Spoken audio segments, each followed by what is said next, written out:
자, 우리 다 같이 사도신경으로 신앙 고백하겠습니다.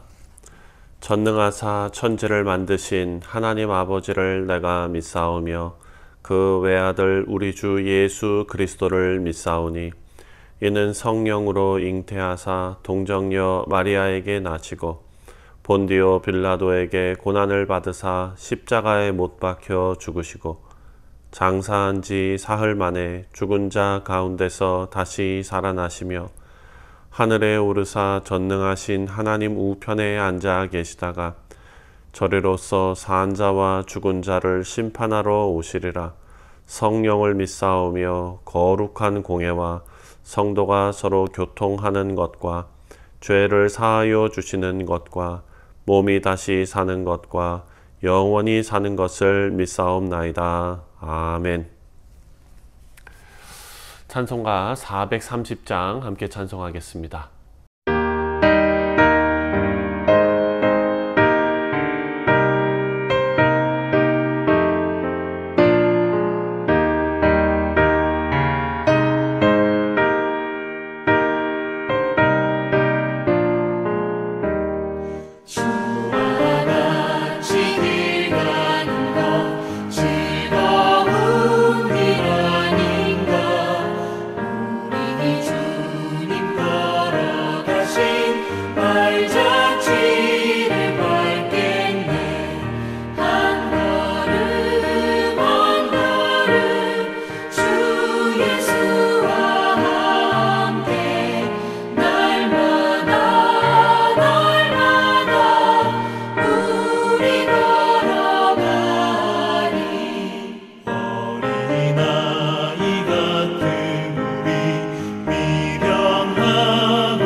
자, 오늘 우리에게 주시는 하나님의 말씀은 누가복음 2장 41절부터 마지막 52절까지 말씀입니다. 그의 부모가 해마다 유월절이 되면 예루살렘으로 가더니 예수께서 12살 되었을 때 그들이 이철기의 관례를 따라 올라갔다가 그 날들을 마치고 돌아갈 때에 아이 예수는 예루살렘에 머무셨더라.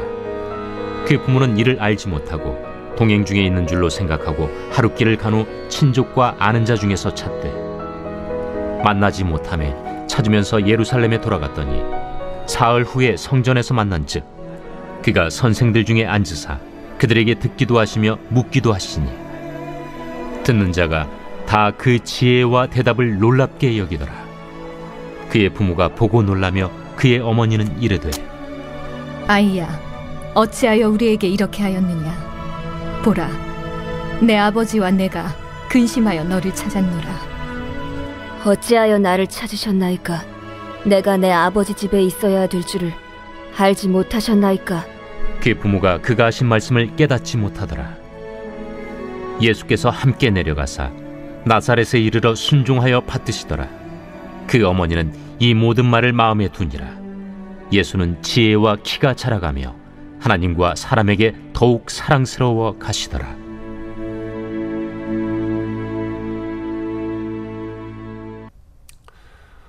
네, 사랑하는 성도님들, 오늘 우리가 묵상할 말씀은 어제에 이어서 어제는 예수님의 아기 시절, 유아 시절의 이야기, 그리고 오늘은 예수님의 유년 시절, 어린 시절의 이야기가 계속해서 이어지고 있습니다. 예수님의 탄생과 그리고 세례 요한의 등장 그 사이에 12살 때 예루살렘 성전에서 있었던 예수님의 그 사건이 소개되고 있습니다. 자, 이 말씀은 예수님께서 이렇게 성장하셨다라는 어떤 성장 기록으로서의 의미보다도 예수님의 정체성과 그리고 그 사명을 분명하게 보여주는 그런 사건입니다. 예수님께서 공생애를 시작하시기 전에 이미 하나님의 뜻을 다 깨닫고 계셨으며 그리고 또 부모에게 순종하는 겸손한 태도를 지니셨다라는 것을 확인할 수 있는 말씀입니다. 자, 오늘 말씀 통해서 예수님의 삶을 우리도 본받을 수 있는 하나님께서 우리에게 주신 사명을 깨닫고 순종하고 성장하는 복된 우리 모두가 되시기를 주님의 이름으로 축원드립니다. 자, 먼저 41절 말씀을 보면은요. 그의 부모가 해마다 유월절이 되면 예루살렘으로 가더니, 자, 예수님께서는 하나님의 뜻을 깨닫고 계셨다라는 것을 우리가 알 수가 있는데요. 유대인들은 12살이 되면은 율법을 직접 배우고 또 신앙적인 책임을 감당하기 시작했습니다. 그래서 예수님은 부모님과 함께 예루살렘에 올라가서 유월절을 지켰던 것입니다. 유월절은 하나님께서 이스라엘 백성들을 애굽에서 구원하신 그 사건 기념하는 절기 아닙니까? 이곳에서 예수님은 자신의 사명이 무엇인지 깊이 묵상하셨을 것입니다. 46절 말씀을 보면 사흘 후에 성전에서 만난즉 그가 선생들 중에 앉으사 그들에게 듣기도 하시며 묻기도 하시니. 자, 부모님은 예수님을 찾느라 사흘 동안 애를 태웠지요. 우리가 이 이야기를 잘 알고 있습니다. 그런데 예수님께서는 성전에서 율법 교사들과 깊은 토론을 하시고 하나님의 말씀을 묻기도 하시고 그리고 듣기도 하셨다라고 기록되어져 있습니다. 예수님께서는 율법 교육 이상으로 이미 하나님의 아들로서 자신의 사명을 깨닫고 계셨다라는 것을 우리가 알 수가 있습니다. 이어서 47절에 보니까 듣는 자가 다 그 지혜와 대답을 놀랍게 여기더라. 율법 교사들이 예수님의 지혜와 통찰력에 깜짝 놀랐다는 것입니다. 예수님께서 율법을 그냥 지식적으로 배우는 것이 아니라 이미 하나님과 깊은 관계 속에서 영적인 깨달음을 가지고 계셨다라는 것을 의미하고 있습니다.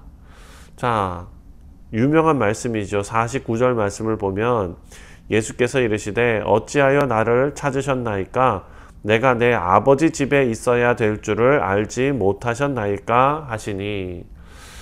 예수님의 부모님이 예수님을 찾자 예수님께서 이렇게 대답하신 것입니다. 여기서 중요한 것은 예수님께서 내 아버지 집이라고 표현하셨다는 것입니다. 이것은 요셉이 아니라 하나님이 자신의 진정한 아버지이심을 예수님께서 선포하신 아주 중요한 말씀입니다. 이 말씀 통해서 예수님은 자신이 하나님 아들이며 또 하나님께서 맡기신 사명을 따라 살아야 한다. 그 사실을 분명하게 인식하고 계셨음을 우리에게 보여주고 있습니다. 사랑하는 성도님들, 예수님의 이런 정체성을 우리가 아는 것이 너무나 중요합니다. 예수님께서는 하나님의 아들로서 자신의 정체성을 분명히 알고 계셨고, 우리 또한 하나님의 자녀로서 우리의 정체성을, 성도의 정체성을 올바로 알고 살아가야 될 것입니다. 세상의 기준이 아니라 하나님 뜻 따르는 참된 정체성을 가진 우리 모두가 되시기를 주님의 이름으로 축원드립니다. 51절 말씀을 보면 예수께서 함께 내려가사 나사렛에 이르러 순종하여 받드시더라. 그 어머니는 이 모든 말을 마음에 두니라. 자, 예수님께서 이미 자신이 하나님의 아들이라는 것을 깨달으셨지만 그래도 육신의 부모에게 순종하는 모습을 보이셨습니다. 예수님이 부모에게 순종하셨다. 여러분, 인간적으로 도리를 다하는 것 맞는 일이죠. 예수님이 단순한 지식이 아니라 삶 속에서도 순종과 겸손을 실천하셨다라는 것을 우리에게 알려주고 있습니다. 우리가 하나님을 안다고 하면서도 부모와 가족을 공경하는데 소홀하지 않아야 된다는 그 사실을 우리에게 알려주고 있습니다. 자, 마지막 52절을 보면 예수는 지혜와 키가 자라며 하나님과 사람에게 더욱 사랑스러워 가시더라.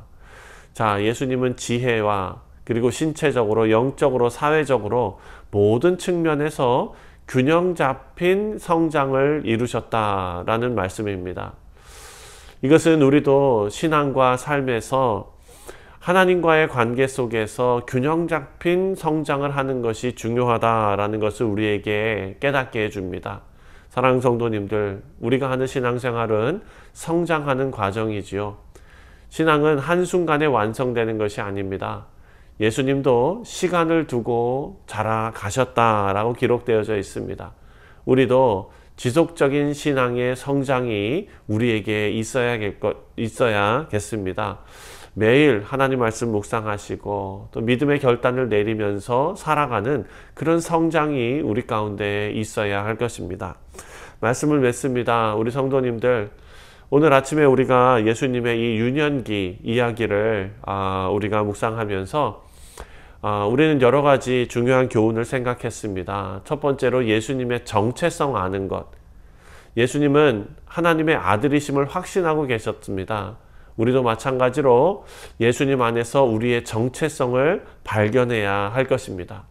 두 번째로 예수님은 하나님의 뜻을 위해 살아가셨습니다. 우리도 하나님의 뜻을 붙잡고 살아가야 될 줄 믿습니다. 내 아버지 집이라는 표현을 통해서 세상보다 하나님 나라를 먼저 추구해야 한다라는 것을 우리에게 가르쳐 주셨습니다. 그것이 바로 하나님의 뜻을 위해 살아가야 하는 우리의 태도일 것입니다. 마지막 세 번째로 순종하는 신앙. 예수님은 하나님의 아들이셨지만 육신의 부모에게도 순종하면서 자라나셨다. 우리도 겸손한 순종의 태도로 하나님의 인도하심을 따라 살아가는 우리 모두 되시기를 바랍니다. 또한 이 신앙이 성장하는 과정이라는 것을 생각하시고 매일매일 하나님과 함께 그 믿음의 날로 성장하는 우리 모두가 되시기를 바랍니다. 우리 사랑하는 성도님들, 이 아침에 말씀 통해서 하나님 뜻을 깊이 깨닫고 또 예수님처럼 순종하며 성장하는 우리 뉴욕 성실장로교회 모든 성도님들 되시기를 주님의 이름으로 다시 한번 축원드립니다. 기도하겠습니다. 하나님 아버지, 감사합니다. 예수 그리스도께서 이 땅에서 하나님 앞에 순종하고 또한 육신의 부모에게 순종하며 아버지여, 전인격적인 성장이 있었던 것처럼 아버지, 우리도 신앙 안에서 성장하는 믿음의 백성들이 다 되게 하여 주옵소서. 감사드리오며 예수님의 이름으로 간절히 기도하옵나이다. 아멘. 하늘에 계신 우리 아버지여, 이름이 거룩히 여김을 받으시오며 나라가 임하시오며 뜻이 하늘에서 이루어진 것 같이 땅에서도 이루어지이다. 오늘 우리에게 일용할 양식을 주시옵고 우리가 우리에게 죄 지은 자를 사하여 준 것 같이 우리 죄를 사하여 주시옵고 우리를 시험에 들게 하지 마시옵고 다만 악에서 구하시옵소서. 나라와 권세와 영광이 아버지께 영원히 있사옵나이다. 아멘. 네, 사랑하는 성도님들, 오늘 목요일은 우리가 함께 신앙생활하는 교우들을 위해서 기도하는 날입니다. 요즘 그 독감으로 또 많이 고생하시는 그런 성도님들 계십니다. 하나님께서 빨리 회복시켜 주시고 또 육신의 연약함으로 하나님께 기도하는 모든 기도를 주님께서 들어 응답하시고, 특별히 우리 믿음회에 사랑하는 성도님들, 하나님께서 우리 성도님들께 힘 주시고 능력 주시고 강건하게 붙잡아 달라고 우리 함께 기도하도록 하겠습니다. 성도님들의 사업과 직장과 가정과 학업을 위해서 함께 기도하고 승리하는 삶 살아낼 수 있도록 우리 다 같이 한 목소리를 기도하겠습니다.